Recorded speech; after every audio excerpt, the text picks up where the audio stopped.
ओम नमो भगवते वासुदेवाय नमः। जय श्री राधे कृष्णा। आज की वीडियो में आप श्रवण करेंगे आषाढ़ मास महात्म्य के अध्याय 9 की कथा। भीष्म जी ने पुलस्त्य जी से कहा, हे मुने, मार्कंडे जी ने भगवान श्री रामचंद्र जी को किस प्रकार उपदेश दिया तथा किस समय और कैसे उनका समागम हुआ। मार्कंडे जी किसके पुत्र हैं, वे कैसे महान तपस्वी हुए तथा उनके इस नाम का क्या रहस्य है। महामुने, इन सब बातों का यथार्थ रूप से वर्णन कीजिए। पुलस्त्य जी ने कहा, राजन, मैं तुम्हें मार्कंडे जी के जन्म की उत्तम कथा सुनाता हूँ। प्राचीन कल्प की बात है। मार्कंडो नाम से विख्यात एक मुनि थे जो महर्षि भृगु के पुत्र थे। वे महाभाग मुनि अपनी पत्नी के साथ वन में रहकर तपस्या करते थे।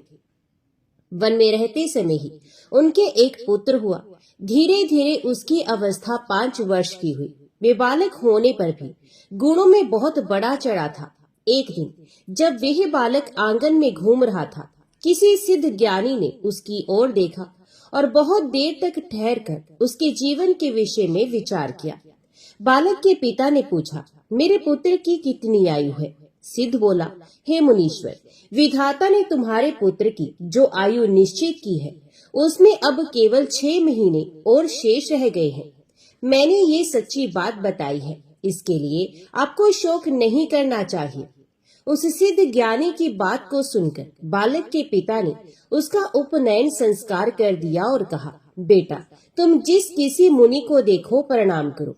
पिता के ऐसा कहने पर वे बालक अत्यंत हर्ष में भरकर सबको प्रणाम करने लगा। धीरे धीरे 5 महीने 25 दिन और बीत गए। तदंतर निर्मल स्वभाव वाले सप्तऋषिगण उस मार्ग से पधारे। बालक ने उन्हें देखकर उन सबको प्रणाम किया।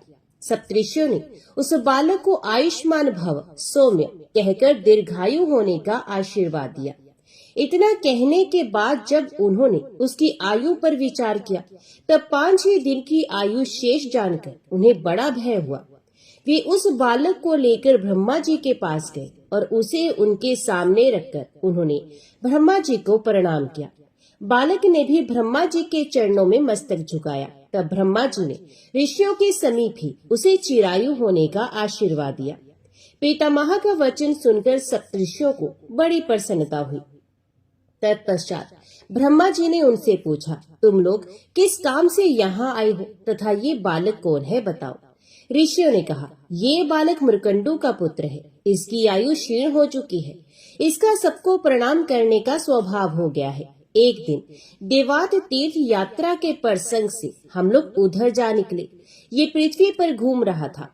हमने इसकी ओर देखा और इसने हम सब लोगों को प्रणाम किया। उस समय हम लोगों के मुख से बालक के प्रति ये वाक्य निकला, चिरायु भव पुत्र, बेटा चिरंजीवी हो।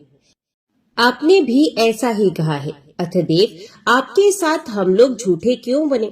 ब्रह्मा जी ने कहा, ऋषियों, ये बालक मार्कंडेय आयु में मेरे समान होगा। ये कल्प के आदि और अंत में भी शेष मुनियों से घिरा हुआ सदा जीवित रहेगा।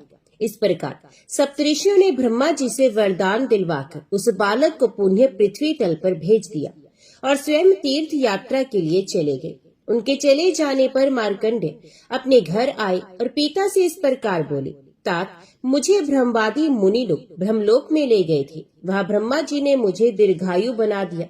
इसके बाद ऋषियों ने बहुत से वरदान देकर मुझे यहाँ भेज दिया। तो आपके लिए जो चिंता का कारण था वे अब दूर हो गया। मैं लोक करता ब्रह्मा जी की कृपा से कल्प के आदि और अंत में तथा आगे आने वाले कल्प में भी जीवित रहूंगा। इस पृथ्वी पर पुष्कर तीर्थ ब्रह्मलोक के समान है, अतः अब मैं वहीं पर जाऊंगा। मार्कंडेय जी के वचन सुनकर मुनि श्रेष्ठ मार्कंडो को बड़ा हर्ष हुआ। वे एक क्षण तक चुपचाप आनंद की सांस लेते रहे। इसके बाद मन के द्वारा धैर्य धारण कर इस प्रकार बोले, बेटा, आज मेरा जन्म सफल हो गया तथा आज ही मेरा जीवन धन्य हुआ है, क्योंकि तुम्हें संपूर्ण जगत की सृष्टि करने वाले भगवान ब्रह्मा जी का दर्शन प्राप्त हुआ है। तुम जैसे वंशधर पुत्र को पाकर वास्तव में मैं पुत्रवान हुआ हूँ। वत्स, जाओ पुष्कर में विराजमान देवेश्वर ब्रह्मा जी का दर्शन करो। उन जगदीश्वर का दर्शन कर लेने पर मनुष्यों को बुढ़ापा और मृत्यु का द्वार नहीं देखना पड़ता। उन्हें सभी प्रकार के सुख प्राप्त होते हैं तथा उनका तप और ऐश्वर्य भी अक्षय हो जाते हैं। तात, जिस कार्य को मैं भी न कर सका, मेरे किसी कर्म से जिसकी सिद्धि नहीं हो सकी, उसे तुमने बिना यत्न के ही सिद्ध कर लिया। सबके प्राण लेने वाली मृत्यु को भी जीत लिया। अतः दूसरा कोई मनुष्य इस पृथ्वी पर तुम्हारी समानता नहीं कर सकता। 5 वर्ष की अवस्था में ही तुमने मुझे पूर्ण संतुष्ट कर दिया है। अतः मेरे वरदान के प्रभाव से तुम चिरंजीवी महात्माओं के आदर्श माने जाओगे, इसमें तनिक भी संदेह नहीं। मेरा तो ऐसा आशीर्वाद है तुम्हारे लिए, और सब लोग भी यही कहते हैं कि तुम अपनी इच्छा के अनुसार उत्तम लोकों में जाओगे। इस प्रकार ऋषियों और गुरुजनों का अनुग्रह प्राप्त करके मरकंडो नंदन मार्कंडे जी ने पुष्कर तीर्थ में जाकर एक आश्रम स्थापित किया, जो मार्कंडे आश्रम के नाम से प्रसिद्ध है। वह स्नान करके पवित्र हो मनुष्य वाजपेयी यज्ञ का फल प्राप्त करता है। उसका अंतकरण सब पापों से मुक्त हो जाता है तथा उसे दीर्घायु प्राप्त होती है। अब मैं दूसरे प्राचीन इतिहास का वर्णन करता हूँ। श्री रामचंद्र जी ने जिस प्रकार पुष्कर तीर्थ का निर्माण किया, वे प्रसंग आरंभ करता हूँ। पूर्व काल में श्री रामचंद्र जी जब सीता और लक्ष्मण के साथ चित्रकूट से चलकर महर्षि अत्रि के आश्रम पर पहुँचे, तब वहाँ उन्होंने मुनि श्रेष्ठ अत्रि से पूछा, महामुनि, इस पृथ्वी पर कौन कौन से पुण्य में तीर्थ अथवा कौन सा ऐसा क्षेत्र है जहाँ जाकर मनुष्य को अपने बंधुओं के वियोग का दुख नहीं उठाना पड़ता? भगवान, यदि ऐसा कोई स्थान हो तो वे मुझे बताइए। अत्रि ऋषि बोले, रघुवंश का विस्तार करने वाले वत्स श्री राम, तुमने बड़ा उत्तम प्रश्न किया है। मेरे पिता ब्रह्मा जी के द्वारा निर्मित एक उत्तम तीर्थ है जो पुष्कर नाम से विख्यात है। वहाँ 2 प्रसिद्ध पर्वत है जिन्हें मर्यादा पर्वत और यज्ञ पर्वत कहा जाता है। उन दोनों के बीच में 3 कुंड हैं जिनके नाम ज्येष्ठ पुष्कर, मध्यम पुष्कर और कनिष्ठ पुष्कर हैं। वहां जाकर अपने पिता दशरथ को तुम पिंडदान से तृप्त करो। वे तीर्थों में श्रेष्ठ तीर्थ और क्षेत्रों में उत्तम क्षेत्र है। रघुनंदन, वहां अवयोगा नाम की एक चौकोर बावली है तथा एक दूसरा जल से युक्त कुआं है जिसे सौभाग्य कूप कहते हैं। वहां पर पिंडदान करने से पितरों की मुक्ति हो जाती है। वे तीर्थ परले पर्यंत रहता है, ऐसा पितामह का कथन है। बहुत अच्छा। ये कहकर श्री रामचंद्र जी ने पुष्कर जाने का विचार किया। वे ऋष्वान पर्वत, विदिशा नगरी तथा चरमवती नदी को पार करके यज्ञ पर्वत के पास जा पहुँचे। फिर बड़े वेग से उस पर्वत को भी पार करके वे मध्यम पुष्कर में चले गए। वहां स्नान करके उन्होंने मध्यम पुष्कर के ही जल से समस्त देवताओं और पितरों का तर्पण किया। उसी समय मुनि श्रेष्ठ मार्कंडे जी अपने शिष्यों के साथ वहां आए।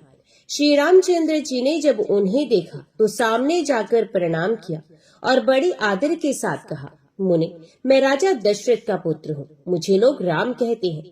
मैं महर्षि अत्रि की आज्ञा से अवयोगा नाम की बावली का दर्शन करने के लिए यहाँ आया हूँ। विप्रवर, बताइए वे स्थान कहाँ है? मार्कंडे जी ने कहा, रघुनंदन, इसके लिए मैं आपको साधुवाद देता हूँ। आपका कल्याण हो। आपने ये बड़े पुण्य का कार्य किया कि तीर्थ यात्रा के प्रसंग से यहाँ तक चले आए। यहाँ से अब आप आगे चलिए और अवयोगा नाम की बावली का दर्शन कीजिए।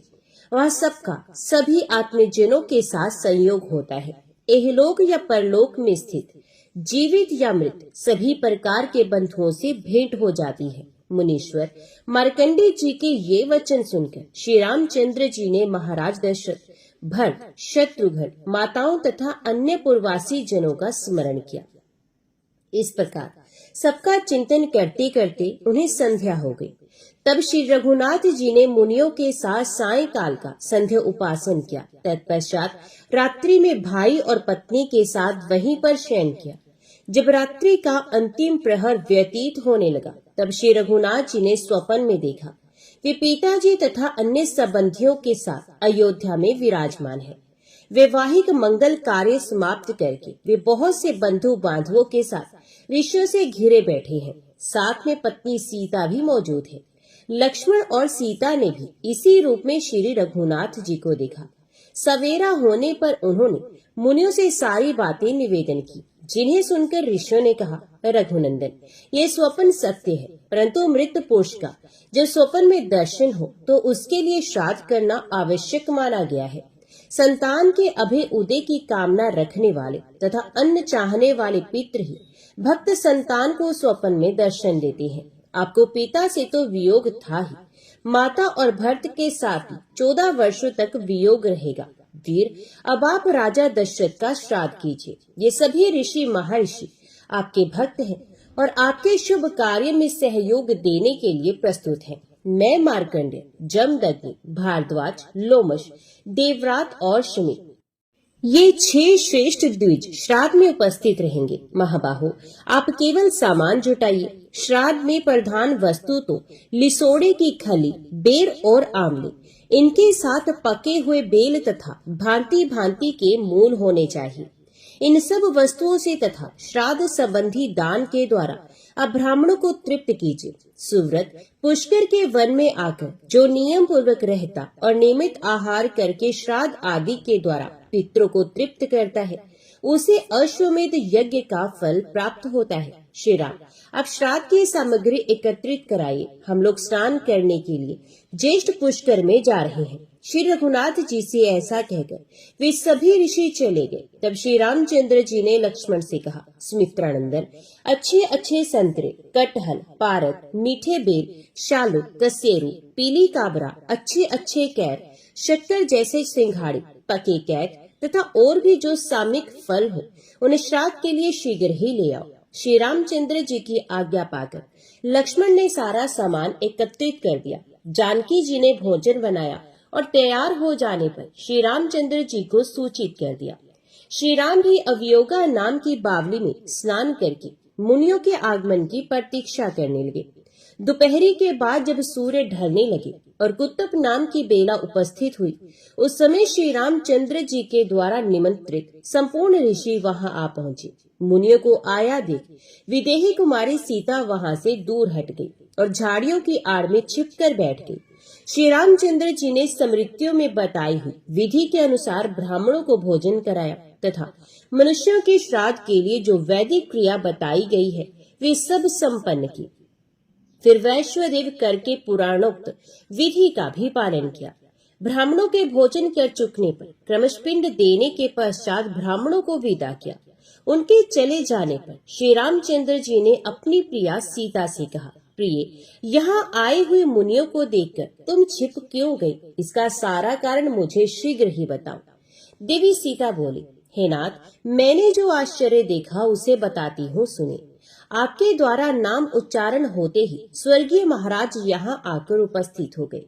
उनके साथ उन्हीं के समान रूप रेखा वाले 2 पुरुष और आए थे, जो सब प्रकार के आभूषण धारण किए हुए थे। ये तीनों ही ब्राह्मणों के शरीर से सटे हुए थे। रघुनंदन, ब्राह्मणों के अंगों में मुझे पितरों के दर्शन हुए। उन्हें देखकर मैं लज्जा के मारे आपके पास से हट गई, इसलिए आपने अकेले ही ब्राह्मणों को भोजन कराया और विधि पूर्वक श्राद्ध की क्रिया भी संपन्न की। भला मैं स्वर्गीय महाराज के सामने कैसे खड़ी रहती?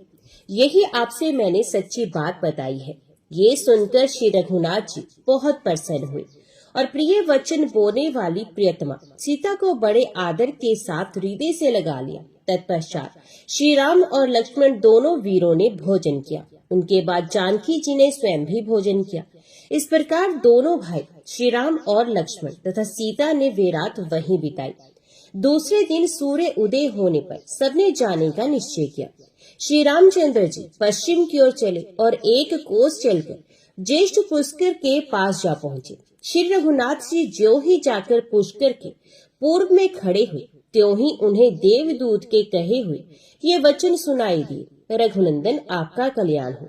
ये तीर्थ अत्यंत दुर्लभ है। वीरवर, इस स्थान पर कुछ काल तक निवास कीजिए, क्योंकि आपको देवताओं का कार्य सिद्ध करना, देव शत्रुओं का वध करना है। ये सुनकर श्री रामचंद्र जी के मन में बड़ी प्रसन्नता हुई। उन्होंने लक्ष्मण से कहा, सुमित्रानंदन, देवाधिदेव ब्रह्मा जी ने हम लोगों पर अनुग्रह किया है, अतः मैं यहाँ आश्रम बनाकर 1 मास तक रहना तथा शरीर की शुद्धि करने वाले उत्तम व्रत का आचरण करना चाहता हूँ।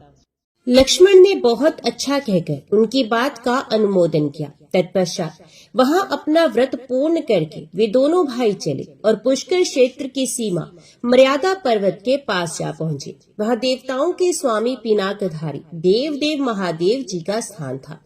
वे वहां अजगंध के नाम से प्रसिद्ध थे। श्री रामचंद्र जी ने वहां जाकर त्रिनेत्रधारी भगवान उमानाथ को साष्टांग प्रणाम किया। उनके दर्शन से श्री रघुनाथ जी श्री विग्रह में रोमांच हुआ। वे सात्विक भाव में स्थित हो गए। उन्होंने देवेश्वर भगवान श्री शिव को ही जगत का कारण समझा और विनम्र भाव से स्थित हो उनकी स्तुति करने लगे। उन्होंने कहा, जो चराचर प्राणियों सहित इस संपूर्ण जगत को उत्पन्न करने वाले हैं, उत्पन्न हुए जगत के सुख दुख में एकमात्र कारण है तथा अंत काल में जो पुण्य इस विश्व के संहार में भी कारण बनते हैं, उन शरणदाता भगवान श्री शंकर की मैं शरण लेता हूँ। जिनके हृदय से मोह तमोगुण और रजोगुण दूर हो गए हैं, भक्ति के प्रभाव से जिनका चित्त भगवान के ध्यान में लीन हो रहा है, जिनकी संपूर्ण कामनाएं निवृत्त हो चुकी हैं और जिनकी बुद्धि स्थिर हो गई है, ऐसे योगी पुरुष अप्रमेय दिव्य भाव से संपन्न जिन भगवान शिव का निरंतर ध्यान करते रहते हैं, उन शरणदाता भगवान श्री शंकर की मैं शरण लेता हूँ।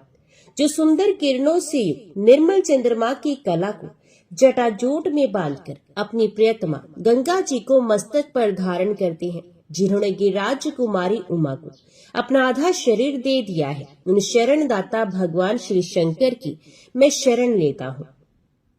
आकाश से गिरती हुई गंगा जी को, जो स्वच्छ सुंदर एवं चंचल जल राशि से युक्त तथा ऊंची ऊंची लहरों से उल्सित होने के कारण भयंकर जान पड़ती थी, जिन्होंने हिलते हुए फूलों से सुशोभित माला की भांति सहसा अपने मस्तक पर धारण कर लिया, उन शरणदाता भगवान श्री शंकर की मैं शरण लेता हूँ। कैलाश पर्वत के शिखर के समान ऊंचे शरीर वाले दशमुख रावण के द्वारा हिलाई जाती हुई कैलाश गिरी की चोटी को जिन्होंने अपने चरण कमलों से ताल देकर स्थिर कर दिया, उन शरणदाता भगवान श्री शंकर की मैं शरण लेता हूँ।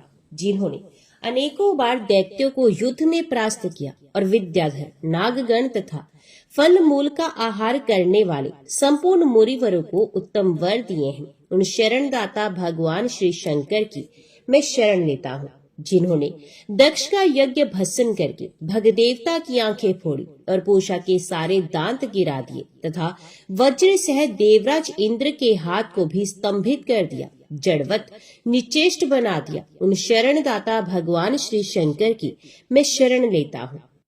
जो पाप कर्म में निरत और विषयासक्त हैं, जिनमें उत्तम ज्ञान, उत्तम कुल, उत्तम शास्त्र ज्ञान और उत्तम गुणों का भी अभाव है, ऐसे पुरुष भी जिनकी शरण में जाने से सुखी हो जाते हैं, उन शरणदाता भगवान श्री शंकर की मैं शरण लेता हूँ।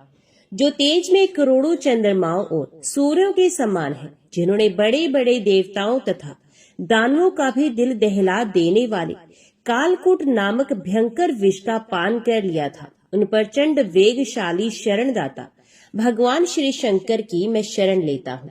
जिन भगवान महेश्वर ने कार्तिकेय के सहित ब्रह्मा, इंद्र, रुद्र तथा मृद गणों को अनेकों बार वर दिए हैं तथा नंदी का मृत्यु के मुख से उद्धार किया, उन शरणदाता भगवान श्री शंकर की मैं शरण लेता हूँ।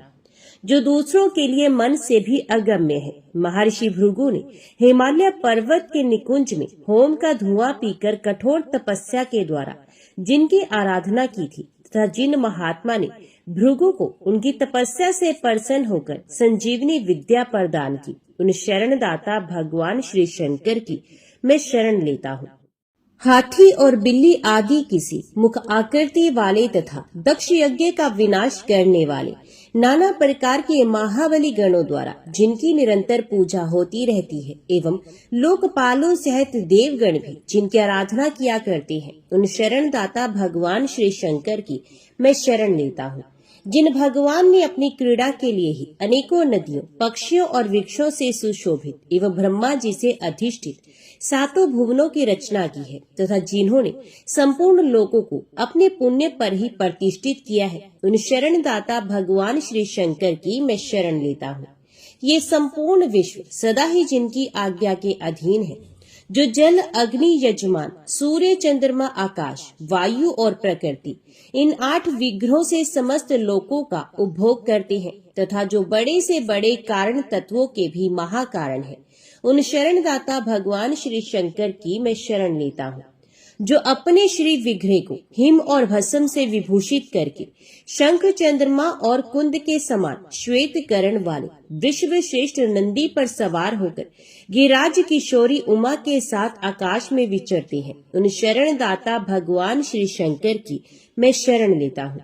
यमराज की आज्ञा के पालन में लगे रहने पर भी जिन्हें वे भयंकर यमदूत पकड़कर लिए जा रहे थे तथा जो भक्ति से नम्र होकर स्तुति कर रहे थे, उन शांत मुनि की जिन्होंने बलपूर्वक यमदूतों से रक्षा की, उन शरणदाता भगवान श्री शंकर की मैं शरण लेता हूँ, जिन्होंने समस्त देवताओं के सामने ही ब्रह्मा जी के उस 5वें मस्तक को, जिन नवीन कमल के समान शोभा पा रहा था, अपने बाएं हाथ के नख से बलपूर्वक काट डाला था, उन शरणदाता भगवान श्री शंकर की मैं शरण लेता हूँ। जिन वरदायक भगवान के चरणों में भक्ति पूर्वक प्रणाम करके तथा आलस्य रहे निर्मल वाणी के द्वारा जिनकी स्तुति करके सूर्यदेव अपनी उदीप्त किरणों से जगत का अंधकार दूर करते हैं, उन शरणदाता भगवान श्री शंकर की मैं शरण लेता हूँ। देवश्रेष्ठ, जो मलिन हृदय, मूढ़ पुरुष ऐश्वर्य, मान प्रतिष्ठा तथा वेद विद्या के अभिमान के कारण आपको इस चराचर जगत का गुरु नहीं जानते, वे मृत्यु के पश्चात नरक की यातना भोगती हैं। श्री रघुनाथ जी के इस प्रकार स्तुति करने पर हाथ में त्रिशूल धारण करने वाले विश्व ध्वज भगवान श्री शंकर ने संतुष्ट हो हर्ष में भरकर कहा, रघुनंदन, आपका कल्याण हो। मैं आपके ऊपर बहुत संतुष्ट हूँ। आपने विमल वंश में अवतार लिया है, अब जगत के वंदनीय है। मानव शरीर में प्रकट होने पर भी वास्तव में आप देव स्वरूप हैं। आप जैसे रक्षक के द्वारा सुरक्षित हो, देवता अनंत वर्षों तक सुखी रहेंगे, चिरकाल तक उनकी वृद्धि होती रहेगी।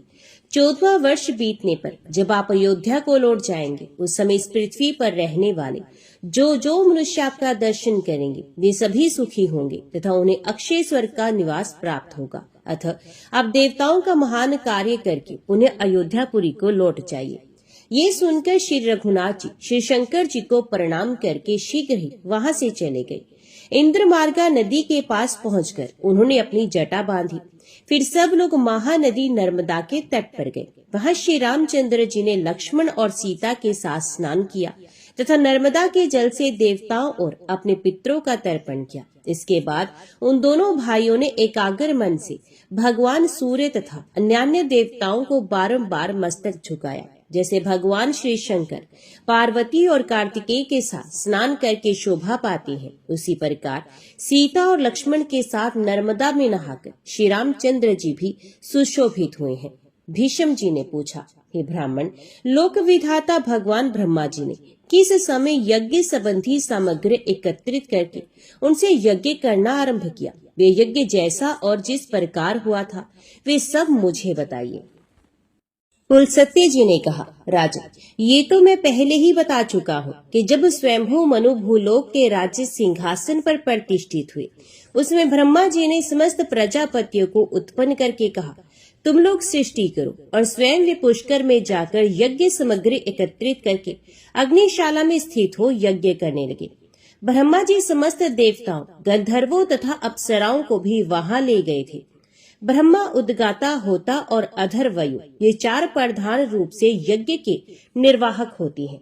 इनमें से प्रत्येक के साथ अन्य 3 व्यक्ति परिवार रूप में रहते हैं, जिन्हें ये स्वयं ही निर्वाचित करते हैं। ब्रह्मा, ब्राह्मण अंशी, होता तथा आग्नेत्र, इन 4 व्यक्तियों का एक समुदाय होता है। इन सबको ब्रह्मा का परिवार कहते हैं। ये चारों व्यक्ति तर्क शास्त्र तथा वेद विद्या में प्रवीण होते हैं। उद्गाता, प्रत्युद्गाता, प्रतिहर्ता और सुब्रह्मण्य, इन 4 व्यक्तियों का दूसरा समुदाय उद्गाता का परिवार कहलाता है। होता, मित्रावरुणी, आशावाद और ग्राव वस्तुत, इन 4 व्यक्तियों का तीसरा समुदाय उद्गाता का परिवार होता है। अधर्वयु, प्रतिप्रस्थाता, नेष्टा और उन्नेता, इन चारों का चौथा समुदाय अधर्वयु का परिवार माना गया है। शंतनु नंदन, वेद के प्रधान विद्वानों ने ये 16 ऋत्विज बताए हैं। स्वयंभू ब्रह्मा जी ने 300 शाश्वत यज्ञों की सृष्टि की है। इन सब में इतने ही ब्राह्मण ऋत्विज बताए गए हैं। कोई कोई ऊपर बताए हुए ऋत्विजों के अतिरिक्त एक सदस्य और 10 चमसाधुर वर्यों का निर्वाचन चाहते हैं। ब्रह्मा जी के यज्ञ में देवऋषि नारद को ब्रह्मा बनाया गया। गौतम ब्राह्मण शंसी हुए। देवत्रात को पोता और देवल को अग्निद्र के पद पर प्रतिष्ठित किया गया। अंगीरा का उद्गाता के रूप में वर्ण हुआ। पूल्हे पर सोता हुए। नारायण ऋषि प्रतिहर्ता हुए और अत्रि सुब्रहण्य हुए। उस यज्ञ में भृगु होता, वशिष्ठ, मित्र, वरुणी, कृतु, आशवाक तथा च्यवन ग्राम वस्तुत बनाए गए। मैं पुलसत्य अधर्वर्यु था और शिवी प्रतिष्ठा था। बृहस्पति नेष्टा, संशयापन्न, उन्नीता और अपने पुत्र पौत्रों के साथ धर्म सदस्य थे। भारद्वाज, शमिक, पुरु, कुत्सस, युगंधर, ऐनक, तांडिक, कोण, कुतप, गार्ग्य और वेदशिरा, ये 10 चमसाधुर वर्य बनाए गए। कण्व आदि अन्य महर्षि तथा मार्कंडेय और अगस्त्य मुनि अपने पुत्र पौत्र, शिष्य तथा बांधवों के साथ उपस्थित होकर दिन रात आलस्य छोड़कर उस यज्ञ में आवश्यक कार्य किया करते थे। मनवंतर व्यतीत होने पर उस यज्ञ का यज्ञांत स्नान हुआ। उस समय ब्रह्मा को पूर्व दिशा, होता को दक्षिण दिशा, अधर्वयु को पश्चिम दिशा और उद्गाता को उत्तर दिशा दक्षिणा के रूप में प्रदान की गई। ब्रह्मा जी ने समूची त्रिलोकी ऋत्विजों को दक्षिणा के रूप में दे दी। बुद्धिमान पुरुषों को यज्ञ की सिद्धि के लिए 100 दूध देने वाली गोए दान करनी चाहिए। उनमें से यज्ञ का निर्वाह करने वाले प्रथम समुदाय को ऋत्विजों को 48, द्वितीय समुदाय वालों को 24, तृतीय समुदाय को 16 और चतुर्थ समुदाय को 12 गोए देनी उचित है। इस प्रकार अग्निद्र आदि को दक्षिणा देनी चाहिए। इसी संख्या में गांव, दास दासी तथा भेड़ बकरियां भी देनी चाहिए।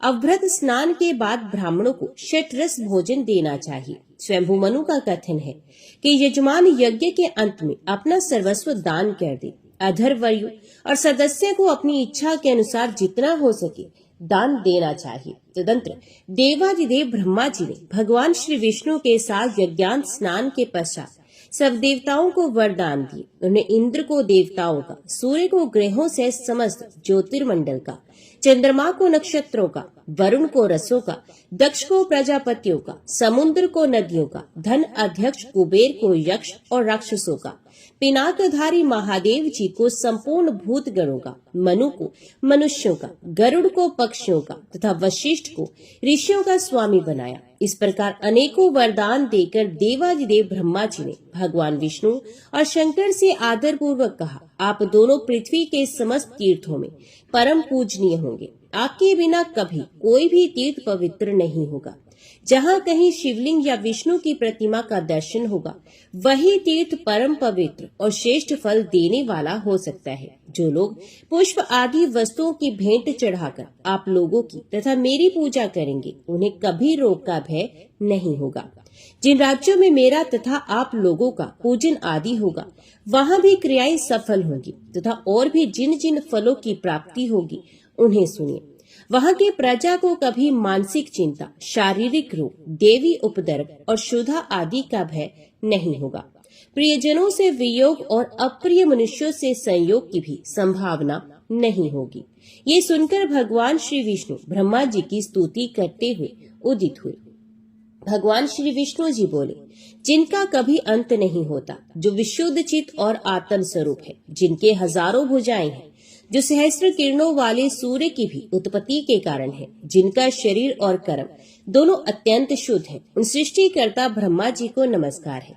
जो समस्त विश्व की पीड़ा हरने वाले, कल्याणकारी, सहस्रों सूर्य और अग्नि के समान प्रचंड तेजस्वी, संपूर्ण विद्याओं के आश्रय, चक्रधारी तथा समस्त ज्ञान इंद्रियों को व्याप्त करके स्थित है, उन परमेश्वर को सदा नमस्कार है। हे प्रभु, आप अनादि देव हैं, अपनी महिमा से कभी च्युत नहीं होते, इसलिए अच्युत है। आप शंकर रूप से शेषनाग का मुकुट धारण करते हैं, इसलिए शेष शेखर है। महेश्वर, आप ही भूत और वर्तमान के स्वामी हैं। सर्वेश्वर, अमृत गणों, जगत के, पृथ्वी के तथा समस्त भुवनों के पति हैं। आपको सदा प्रणाम है। आप ही जल के स्वामी वरुण, क्षीर साई नारायण, विष्णु, शंकर, पृथ्वी के स्वामी, विश्व का शासन करने वाले, जगत को नेत्र देने वाले अथवा जगत को अपनी दृष्टि में रखने वाले, चंद्रमा, सूर्य, अच्युत, वीर, विश्व रूप, तर्क के अविश्य, अमृत स्वरूप और अविनाशी हैं। प्रभु, आपने अपने तेज स्वरूप पर ज्वलित अग्नि की ज्वाला से समस्त भुवन मंडल को व्याप्त कर रखा है। आप हमारी रक्षा करें। आपके मुख सब और है। आप समस्त देवताओं की पीड़ा हरने वाले हैं, अमृत स्वरूप और अविनाशी हैं। मैं आपके अनेकों मुख देख रहा हूँ। आप शुद्ध अंतकरण वाले, पुरुषों की परम गति और पुराण पुरुष हैं। आप ही ब्रह्मा, शिव तथा जगत के जन्मदाता हैं। आप ही सबके परदादा हैं। आपको नमस्कार है। आदिदेव, संसार चक्र में अनेकों बार चक्र लगाने के बाद उत्तम मार्ग के अवलंबन और विज्ञान के द्वारा जिन्होंने अपने शरीर को विशुद्ध बना लिया है, उन्हीं को कभी आपकी उपासना का सौभाग्य प्राप्त होता है। देववर, मैं आपको प्रणाम करता हूँ। भगवान, जो आपको प्रकृति से परे अद्वितीय ब्रह्म स्वरूप समझता है, वही सर्वज्ञों में श्रेष्ठ है। गुणमय पदार्थों में आप विराट रूप से पहचाने जा सकते हैं तथा अंतकरण में बुद्धि के द्वारा आपका सूक्ष्म रूप से बोध होता है। भगवान, आप जीवा, हाथ, पैर आदि इंद्रियों से रहित होने पर भी पद्म धारण करते हैं। गति और कर्म से रहित होने पर भी संसारी है। देव, इंद्रियों से शून्य होने पर भी आप सृष्टि कैसे करते हैं? भगवान, विशुद्ध भाव वाले याज्ञिक पुरुष संसार बंधन का उच्छेद करने वाले यज्ञ द्वारा आपका यजन करते हैं, परंतु उन्हें स्थूल साधन से सूक्ष्म परात्पर रूप का ज्ञान नहीं होता, अतः उनकी दृष्टि में आपका ये चतुर्मुख स्वरूप ही रह जाता है। अद्भुत रूप धारण करने वाले परमेश्वर, देवता आदि भी आपके उस परम स्वरूप को नहीं जानते, अतः वे भी कमलासन पर विराजमान उस पुरातन विग्रह की ही आराधना करते हैं, जो अवतार धारण करने से उग्र प्रतीत होता है। अब विश्व की रचना करने वाले प्रजापतियों के भी उत्पत्ति स्थान है। विशुद्ध भाव वाले योगी जन भी आपके तत्व को पूर्ण रूप से नहीं जानते। आप तपस्या से विशुद्ध आदि पुरुष है। पुराण में ये बात बारंबार कही गई है कि कमलासन ब्रह्मा जी ही सबके पिता है, उन्हीं से सबकी उत्पत्ति हुई है। इसी रूप में आपका चिंतन भी किया जाता है। आपके उसी स्वरूप को मूढ़ मनुष्य अपनी बुद्धि लगाकर जानना चाहते हैं। वास्तव में उनके भीतर बुद्धि है ही नहीं। अनेकों जन्मों की साधना से वेद का ज्ञान, विवेकशील बुद्धि अथवा प्रकाश प्राप्त होता है। जो उस ज्ञान की प्राप्ति का लोभी है, वे फिर मनुष्य योनि में जन्म नहीं लेता। वे तो देवता और गंधर्वों का स्वामी अथवा कल्याण स्वरूप हो जाता है। भक्तों के लिए आप अत्यंत सुलभ हैं। जो आपका त्याग कर देते हैं, आपसे विमुख होते हैं, वे नरक में पड़ते हैं। प्रभु, आपके रहते इन सूर्य, चंद्रमा, वसु, मरुदगण और पृथ्वी आदि की क्या आवश्यकता है? आपने ही अपने स्वरूपभूत तत्वों से इन सबका रूप धारण किया है। आपकी आत्मा का ही प्रभाव सर्वत्र विस्तृत है। भगवान, आप अनंत हैं। आपकी महिमा का अंत नहीं है। आप मेरी की हुई ये स्तुति स्वीकार करें। मैंने हृदय को शुद्ध करके समाहित हूँ। आपके स्वरूप के चिंतन में मन को लगाकर ये स्तवन किया है। प्रभु, आप सदा मेरे हृदय में विराजमान रहते हैं। आपको नमस्कार है। आपका स्वरूप सबके लिए सुगम सुबोध नहीं है, क्योंकि आप सबसे पृथक, सबसे परे हैं। ब्रह्मा जी बोले, केशव, इसमें संदेह नहीं कि आप सर्वज्ञ और ज्ञान की राशि हैं। देवताओं में आप सदा सबसे पहले पूजे जाते हैं। भगवान श्री विष्णु के बाद रुद्र ने भी भक्ति से नतमस्तक होकर ब्रह्मा जी की इस प्रकार स्तुति की। कमल के समान नेत्र वाले देवेश्वर, आपको नमस्कार है। अब संसार की उत्पत्ति के कारण है और स्वयं कमल से प्रकट हुए हैं। आपको नमस्कार है। प्रभु, आप देवता और असुरों के भी पूर्वज हैं। आपको प्रणाम है। संसार की सृष्टि करने वाले आप परमात्मा को नमस्कार है। संपूर्ण देवताओं के ईश्वर आपको प्रणाम है। सबका मोह दूर करने वाले जगदीश्वर आपको नमस्कार है। अब विष्णु की नाभि से प्रकट हुए हैं। कमल के आसन पर आपका आविर्भाव हुआ है। अब मूंगे के समान लाल अंगों तथा करपल्लवों से शोभायमान है। आपको नमस्कार है। नाथ, आप किन किन तीर्थ स्थानों में विराजमान है? इस पृथ्वी पर आपके स्थान किस किस नाम से प्रसिद्ध है? तो ब्रह्मा जी ने कहा, पुष्कर में मैं देव श्रेष्ठ ब्रह्मा जी के नाम से प्रसिद्ध हूँ। गया में मेरा नाम चतुर्मुख है। कन्याकुब्ज में वेद गर्भ या देव गर्भ जा और भृगु कक्ष भृगु क्षेत्र में पितामह कहलाता हूँ। कावेरी के तट पर सृष्टि करता, नंदीपुरी में बृहस्पति, प्रभास में पद्म जन्मा, वानरी किष्किंधा में सुरप्रिय, द्वारका में ऋग्वेद, विदिशापुरी में भुवनाधिप, पौंड्रक में पौंडरीकाक्ष, हस्तिनापुर में पिंगाक्ष, जयंती में विजय, पुष्करावत में जयंत, उग्रदेश में पद्महस्त, श्यामलीपुरी में भवारुद्र, अहिक्षेत्र में जयानंद, कांतीपुरी में जनप्रिय, पाटिल पुत्र पटना में ब्रह्मा, ऋषिकुंड में मुनि, मेहराप्य में कुमुद, श्रीनिवास में श्रीकंठ, कामरूप आसाम में शुभाकर, काशी में शिवप्रिय, मल्लिका में श्री विष्णु, महेंद्र पर्वत पर भार्गव, गोनर्द देश में स्थावकार, उज्जैन में पितामह, कौशंबी में महाबोध, अयोध्या में राघव, चित्रकूट में मुनेन्द्र, विंध्य पर्वत पर वराह, गंगा द्वार हरिद्वार में परमेष्ठी, हिमालय में शंकर, देविका में सुचुहास्त, चतुष्पथ में सूत्रहस्त, वृंदावन में पद्मपाणि, नैमिषारण्य में कुशहस्त, गोपलक्ष में गोपेंद्र, यमुना तट पर सुचंद्र, भगीरथी के तट पर पद्मतनु, जनस्थान में जनानंद, कोंकण देश में मद्राक्ष, काम्पिल्य में कनक प्रिय, ठेटक में अन्नदाता, कुछ स्थल में शंभु, लंका में पुलसत्य, कश्मीर में हंस वाहन, आबू में वशिष्ठ, उत्पलावत में नारद, मेधक में श्रुतिदाता, प्रयाग में यजुशांति, यज्ञ पर्वत पर साम्वे, मधुर में मधुर प्रिय, अंकलोक में यज्ञगरक, ब्रह्मवाह में सुत प्रिय, गोमंत में नारायण, विदर्भ में द्विजप्रिय, ऋग्वेद में दुराधर्ष, पंपापुरी में सुमर्दन, विरजा में महारूप, राष्ट्रवर्धन में स्वरूप, मालवी में पृथुदर, शांकुबरी में रसप्रिय, पिंडारक क्षेत्र में गोपाल, भोगवर्धन में शुष्कंद, कांदबक में प्रजाध्यक्ष, समस्थल में देवाध्यक्ष, भद्रपीठ में गंगाधर, सुपीठ में जलमाली, त्र्यंबकम में त्रिपुराधीश, श्री पर्वत पर त्रिलोचन,